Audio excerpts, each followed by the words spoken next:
commande du mortel. Amen. Aujourd'hui, tu vas dépasser le commande du mortel. La Bible nous parle des gens comme des Élie. La Bible dit que Élie était un homme de la même nature que toi et moi. Il avait des mains comme moi, dis avec moi comme moi. Il avait des yeux comme moi, dis avec moi comme moi. Il avait des pieds comme moi, dis avec moi comme moi. Mais la Bible déclare, il pria afin que la pluie ne tombe plus et la pluie n'a pas tombé pendant 3 semaines. Quel est cet homme qui peut arrêter la météo? La Bible déclare, alors que les prophètes de Baal étaient assemblés, Élie a dit, faites ce que vous voulez. Ils ont prié pour que le feu descende, rien ne s'est passé. Mais le grand Élie, il va prier après le feu descend du ciel. Dites-moi dans quel pays le feu descend du ciel. On a vu l'eau descendre du ciel, on a appelé ça la pluie. On a même vu les glaçons descendre du ciel, on a vu ça la neige. Mais ça c'est quel pays où c'est maintenant le feu qui descend? Il y a des hommes qui peuvent modifier la constitution normale du monde. Tu m'as pas compris. Tu peux, au travers de toi, quelque chose qui est infaisable commence à se faire. Les gens ont dit à 12 ans tu ne peux pas être riche. Mais ta vie est un témoignage. Tu montres que même à partir de 12 ans, un jeune homme peut être riche. Tu bouleverses le commun du mortel en faisant ce que l'homme ne fait pas. Ainsi tu n'es plus un homme. Est-ce que quelqu'un comprend de quoi je parle? La Bible nous parle des gens comme des Enoch. La Bible dit qu'il marchait avec Dieu. Là, tu peux marcher avec Dieu. Pendant 300 ans. Après, la Bible dit qu'il ne fit plus. Parce que Dieu l'avait pris. Je suis venu informer quelqu'un. Le premier à faire des voyages hors la terre, c'est pas Napoléon. C'est Enoch. La Bible déclare qu'il vit en Lévi. Il n'a pas utilisé la fusée. C'est la main de Dieu qui l'a porté.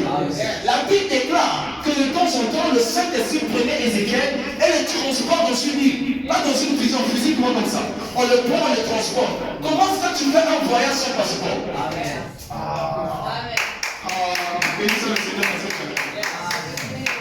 Vous ne comprenez pas. Je dis ceci, il y a des hommes qui ont gravi l'échelon où les hommes ne peuvent pas gravir. Et c'est ce type d'homme que j'appelle un nouveau type d'homme. Vous savez quoi, il y a un nouveau type d'homme.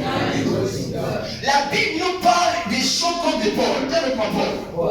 Paul était un homme, tu es malade. Tu passes devant son ombre et son ombre te guérit. Son ombre devient un hôpital ambulant. Où tu passes, tu reçois la guérison. Tu le touches, tu reçois l'élévation. Tu le touches, après ta vie est transformée. Il y a des hommes où même leur ombre devient la main de Dieu pour toucher les nations. Est-ce que vous comprenez ça? Il est arrivé à une dimension où le malade, on prend juste son mouchoir avec lequel il s'est essuyé. On met sur les malades et les malades commencent à être guéris. Moi, je te pose la question. Si dans le mouchoir, on pense avec un décos, ça soit pas les autres. Tu comprendras qu'il n'était pas un homme comme les autres. Il était un autre type d'homme. Tu sais quoi un autre type d'homme? Ce qui caractérise que tu es un autre type d'homme. Tu fais des choses que les gens ne comprennent pas. Tu fais des choses que les gens ne font pas. Les gens sont étonnés de ta vie parce qu'ils voient en toi des choses qui n'ont jamais été faites. En réalité, le vrai extraterrestre, c'est toi. Il faut informer les blancs qui cherchent les extraterrestres dans l'espace. Ils ne sont pas cachés dans l'espace. Ils sont cachés dans les églises. Alléluia. Ce sont des hommes qui marchent dans le surnaturel. Amen. Tu sais avec moi je marche? Dans le surnaturel. Parce que je suis un autre type d'homme. Maintenant, comment faire pour atteindre cette dimension sans que le termine? Comment faire pour atteindre cette dimension? Je vous révèle ce secret très vite et on va passer à autre chose. Mais avant, j'aimerais que vous notez ceci. Chaque homme est un portail. Amen. Je répète. Chaque homme est un portail. Je termine. Chaque homme est un portail. Ça veut dire deux fois, pour passer à une autre dimension, tu dois passer par un homme.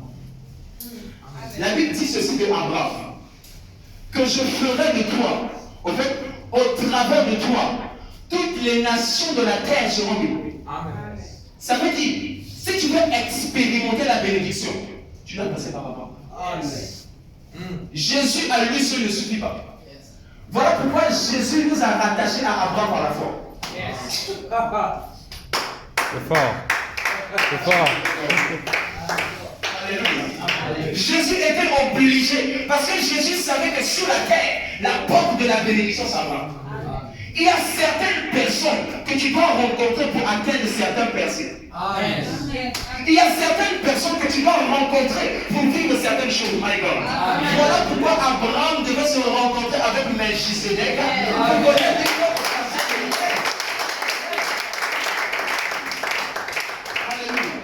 J'aimerais dire ceci à quelqu'un. Il y a des gens qu'on appelle des pôles. Ils se sont rencontrés avec la lumière. Mais il a fait 3 jours sans manger. Mais son jeûne de 3 jours ne lui a pas ouvert les yeux. Il aurait fallu qu'un homme qu'on appelle Ananias rencontre Paul avant qu'il voie.